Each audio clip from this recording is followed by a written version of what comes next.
everybody, welcome back to the channel. My name's Nicole and this is Dusty Book Sniffers, and today we're doing a little bit of a different video. As you know, I'm doing the Read What You Own challenge, so I'm doing a different take on the most anticipated reads for 2025.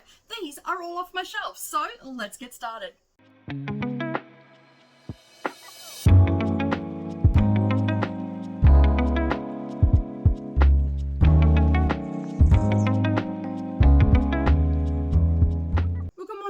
Everybody, and welcome back to the channel. Thank you for taking some time out of your day and spending it with me while I prattle on about the books that I want to read in 2025.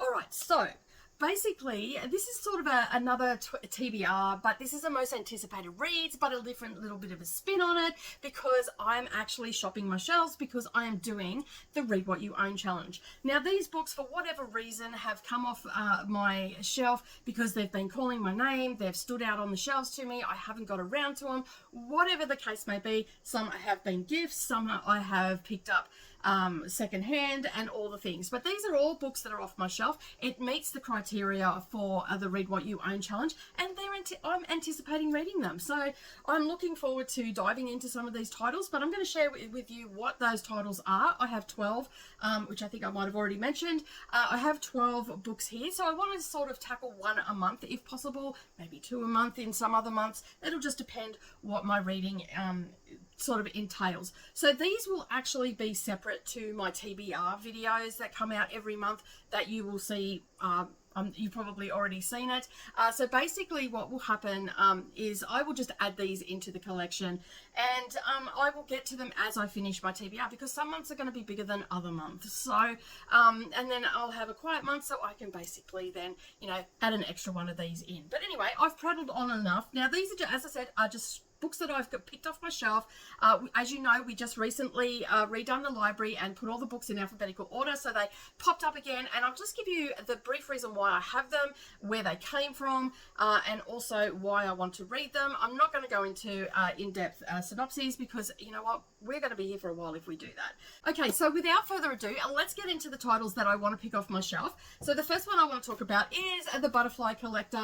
This is by T. Cooper, and this is an Australian author. As you know, I'm trying to incorporate more Australian authors into my reading, and this fits the bill. But the reason that I have this is I ended up picking this up for $1 from a secondhand store. I think it was not this birthday, just gone, the birthday before, and or maybe even the Christmas. But I picked it up for $1, and the reason I grabbed it is because this was actually one of the first books that I applied for on NetGalley and got rejected for. So I thought, well, I'll read it this way then. So yeah, so I'm looking forward to that. This one is a botanical illustration of a butterfly and what connects, rather, a botanical illustration of a butterfly with a missing baby and enigma 50 years in the making. And that's all I sort of want to know. Now, if you've been around for a while or you might be new here, I don't tend to read the synopses because I do not want to be spoiled for the book. I want to go in with no expectations of the book. But I remember reading this one and thought, oh, that sounds very interesting. Of course, it's historical fiction, which is my jam. And yeah, and I think it's set in 1868 and also 1922. So in Sydney in 1922. So I am going to taste test Lee Cooper. I've heard, T. Cooper. I've heard many good things about her books, so I'm pretty keen to do a little bit of a taste test on this one. So that is the first one that will be getting devoured, no doubt. The next one I've got on my list is A Wayward by Emily Hart. I've heard lots of good things about this. A few people said that they wanted to read it, so this is probably going to end up being some sort of buddy read throughout the year. And yeah, so basically this one I got in the 2024 Book Advent Book Grocer box. So I was pretty excited when I seen this. I have heard pretty good things about this. This has 3 timelines in it. It has 2019. We have Kate. We've got Violet in 1942, and then we've got Althea in 1619. Alpha, I think is how you pronounce the name. I don't know. Anyway, in 1916. So, and Alpha is on trial for witchcraft, and so it's got that witchy vibe, and you know me, the girl loves witchy vibes in a book. So this one I'm pretty keen to read as well. Now, another one that I want to get to as well, after reading The Lost Flowers of Alice Hart, I think I got maybe 3/4 of the way through. I'm like, this author, I love her style of writing. I really need to have more of her books. So I ordered the 7 Skins of Esther Wilding by Holly Ringwood, another Australian author, an absolute cracker of an author. If you haven't read the Lost Flowers of Alice Hart and subsequently watched the TV show, I highly recommend that you do. I'm still part the way through the TV show, but it is such a great book. That one is, and I'm expecting this one to be pretty good as well. I actually have no idea what it is about. And if it's true to, basically I think it is, I think it's a missing persons, I don't want to sort of look because I don't want to be giving away anything, but I think it's like a missing persons story. So I'm pretty keen to read that. And I mean, let's just talk for a moment about this cover. How absolutely gorgeous is this cover? And you can see why it's been calling to me for quite some time. So I'm pretty keen to get into this and look at more from this author as well. I don't think they've got, I think this is their second book, if my memory serves me correctly. And this one was published in 2022. And I just picked this one up from Bookstore, I think. I think I might have actually got it from Dimmicks or somewhere like that. So that is the next one that I want to read. And as I said, I'm not going to read these in any particular order. These are just 12 anticipated reads that I want to read in the in 2025. I will aim to do one a month, but I may just end up picking them up. And of course, you know, they are going to be separate from my TBR, as I said. Another one that I'm pretty keen to read is When the Moon Hatched. I've wanted to read this with a couple of people, and it just time didn't permit it. And so I am making a concerted effort to read this in 2025. And there may be an announcement coming around this book as well. But this is When the Moon Hatched by Sarah A. Parker. Again, another Australian author. I'm really kicking goals with the Australian authors. And basically, this one was a lovely gift from my beautiful friend, Saluna. We love all things witchy and fantasy, and we've been doing a lot of buddy reads and stuff. Well, not buddy reads, but group reads together and whatnot, and hanging out on sprints and what. But this is absolutely gorgeous. It has got the sprayed edges. I am so lucky to have the sprayed edges because apparently this wasn't supposed to be available in Australia. So, so yeah, I got the sprayed edges one. So I'm pretty happy with that. And the print in this is pretty big as well. So this book looks really chunky, but when you look at the typeset, it's pretty like wide margins and all that sort of stuff. So I anticipate this not taking me too long to read, and I love the fact that it's got these beautiful end papers in it as well. And it's also got this beautiful title page, which is absolutely stunning, and I absolutely love it. And this one came out in 2024, so I'm pretty happy with that. Looking forward to reading that. I mean, these are balancing over here quite precariously. The next one that I want to read is The Witch's Kind. This one is by Louisa Morgan. Now, I discovered Louisa Morgan in 2024. I think it was around August, I discovered her, and it was The Secret History of Witches, which is down there. Absolutely love her style of writing, her capabilities of weaving a multi-generational story, having you feel like you cannot put this book down, and that is exactly how I felt. Now, these are all standalone. They're not interconnected at all. This one's called The Witch's Kind. I believe this is following two sisters, actually an aunt and her niece, and there are two events that are threatened to upend their lives and forever, apparently. So I just automatically bought this. This was for their second book that they brought out. I believe this book came out in... I'm loving this, that I'm getting to read all these backlisted ones. But again, I have to search up when... Oh, this end page does not want to turn. All right, let me just have a look. Yeah, so this was her second book, and this one came out in 2019 in Great Britain, and it's published by Orbit. And if you have been around for a while, you know that Robert Jordan's Wheel of Time is being published by Orbit, so there's always been really good books that come out of Orbit. So I am super excited to get to this one. I've wanted to read this for the last couple of months, but time just has not permitted me to do that. And so, yeah, 2025, it is. The next one that I want to read, I've had this one on my TBR for... at least, I would go as far as to say this has been on my shelf for at least 2 years. Maybe just under 2 years. And it's the Essex Serpent by Sarah Perry. Now, I've heard so many good things about this particular book. And as you can see, it's got this beautiful green foiling on it. Foiling? What's that? And it's set in London in 1893. And it is following Cora Seaborn.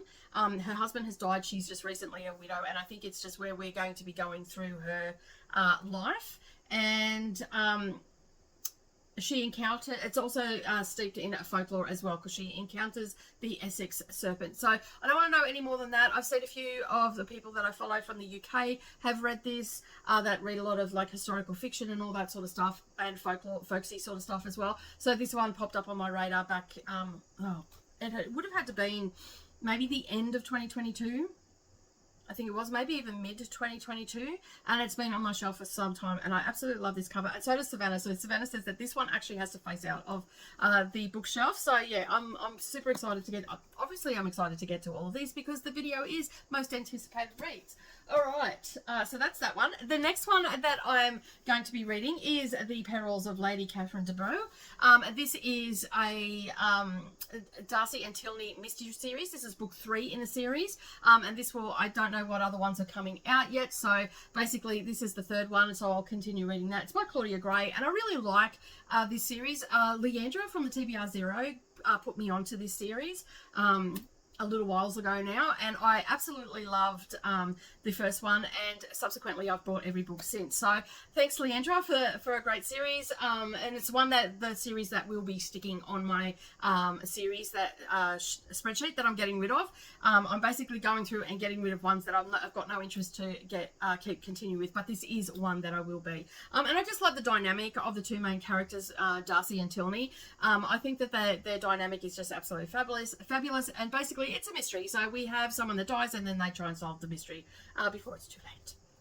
And basically it takes all of it's been taking the villains from, or the not nice characters from Jane Austen's world. So yeah, so that's a lot of fun, and I always have a great time reading them as well. Another series of books that I've had a great time reading, and I want to continue reading more from this author, is India Holton, and this is The Secret Surface of Tea and Treason. Now, I think if you remember correctly, I've read the Lady Scoundrels one, and I can't think of the other title that I've read in this series. So this is the 3rd one that's come out in this particular style. They're standalones, but they are very much in the same vein. So generally we've got a mystery. We've got, you know, in this one we have Agent Alice must save the nation between cups of tea, but has she got time for some crumpets? And I just love it. And like, I just have a fun time reading these books, and I think sometimes we can take our reading so seriously that we forget to have fun times with our books as well, especially when we're, you know, doing content creating and all that sort of stuff. We can get really hung up on our next read, and sometimes, if I've learned nothing from this past Christmas, sometimes you just need to have a fun time with a book, and these ones always have hit the spot for me.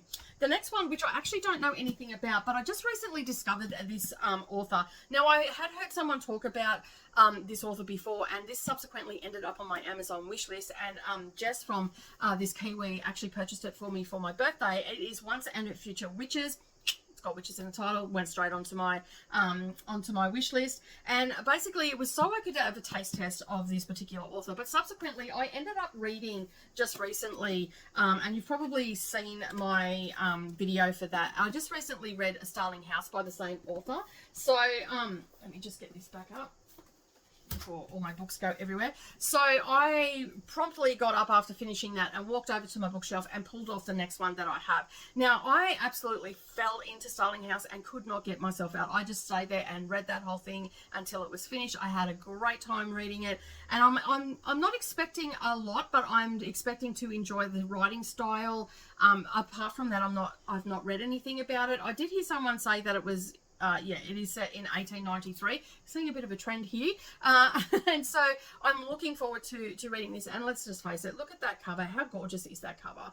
And that's by Alex E. Harrow. And there is also 10,000 Doors of January, which I'm probably going to go and put over onto my wish list anyway, because I think I'm just going to have a great time with this one. The next one that I'm going to be reading is The Memory Keeper's Daughter, and this is by Kim Edwards. And I first I think it was Jean was on Sprints and reading this and said that they really liked it, and then I come across this brand spanking new copy for $2. I'm like, thank you very much, I'll take that. It has, the spine hasn't even been cracked, the cover hasn't even been opened. I'd say people have just done this with it. It's obviously been sitting around for a while because it's got a little bit of stains on it and whatnot, but I got this from the Nanango markets, which I was pretty happy about. I'm pretty sure that's where I got it from. That's where I'm going to say I got it from. It's published by Viking, and it first came out in, let me just see here,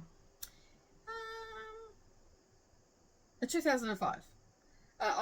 This edition was published by the Penguin Group in Australia in 2006. So this Viking is part of the Penguin collective, and this one is set in 1964. So I'm looking forward to that. A little bit different from 18. I'm not entirely sure what it's about. So don't spoil it for me, anyone. But I've heard good things, and I trust Jean's opinion on books. She's always never led me astray yet, so I'm keen to read that one. The next one that I'm going to read is T.J. Klune and The House of Cerulean Sea. I just recently read The Puppet Life in the Life of Puppets by T.J. Klune, and I absolutely adored it. And T.J. Klune is another one that's ended up being an automatic buy author for me. I just wanted to consume everything that this particular author has, and I've heard really good things about The House in the Cerulean Sea. Coda has wanted me to basically read this and devour it, and so it is on my list to read, and I'm looking forward to it, but I don't want to know anything about it. I have avoided watching all sorts of spoilers and whatnot about it. So, and the last about one is the 12th one, and I read a couple of years ago, I read The Book of Longings by Sue Monk Kidd, and I thoroughly enjoyed that, and I've been wanting to get to more of her novels, and I managed to find one of her novels at in March at the Kingaroy, was it? Yeah, it was at the Kingaroy Book Fest that we have here every March, and this one is called The Secret Life of Bees, so I'm super excited to read this one. Again, I believe this is a historical fiction as well, and revolving around racial tension and whatnot. So I'm looking forward to getting into this. This one is one that has been sitting on my, not as long as some of the others, but it's been there for a little bit, and I'd like to knock it off my shelf, and then that'll be another one by Sue Monk Kidd. I am going into this with some sort of expectation of it being good. I've heard a lot of good things about it. I don't believe I've heard any negative things about it, so I do have a little bit of high expectations for this. Book of Longings was an absolutely fantastic book. I thoroughly enjoyed it, but I'm a historical girly, so that sort of stuff, and anything that sort of questions the origins of religion and stuff like that, I'm all over that. I love it. Just, you know, like to see other people, their chain of thought and all that sort of stuff about it. And Sue Monk Kidd definitely did that in the Book of Longings, and I expect to see good things from that, from this author. So that is my 12. As I said, it's a little bit of a different take on most anticipated. Of course, I do have some new releases and that I am anticipating coming out, and I will do that as a later video. But this one is for the Shop My Shelves, and I'm going to go through my NetGalley for 2025 and see what my anticipated reads are there. And I'll probably just do the first quarter for that because they're already on my shelf, so they do qualify for the Read What You Own, which is exciting.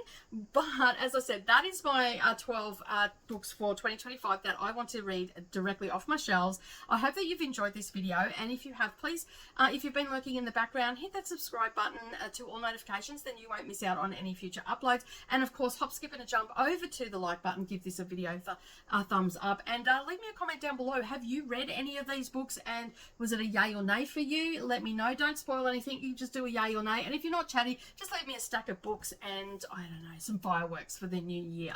That would be absolutely fabulous. All right, as I said, that is it for me today. I hope you have a wonderful day no matter where you are, and as always, keep turning those pages, and I'll see you in the next video. Bye for now.